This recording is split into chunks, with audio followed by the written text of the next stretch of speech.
আসসালামু আলাইকুম। ত্রিকোণমিতিক বেসিক সূত্র। আমরা এখানটায় একটা বৃত্ত দিয়েছি, বৃত্তটার মাঝে আমরা একটা 1 দিয়েছি, অর্থাৎ আমাদের সাইন থিটা সমান 1 ভাগ কস থিটা হবে, কসেক থিটা হবে।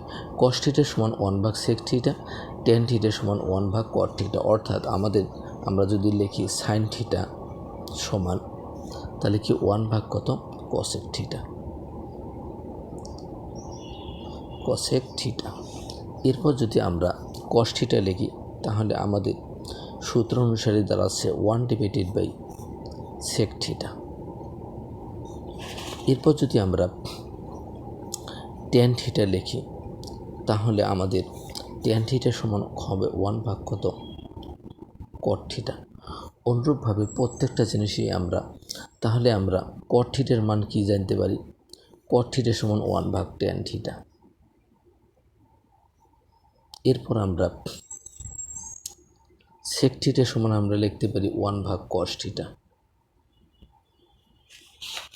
এরপর আমরা কসেক থিটা সমান আমরা লিখতে পারি 1 ভাগ সাইন থিটা। এরকম সব ইন্টারেস্টিং ভিডিও পেতে আমার ফেসবুক পেজটি ফলো দিয়ে রাখবেন।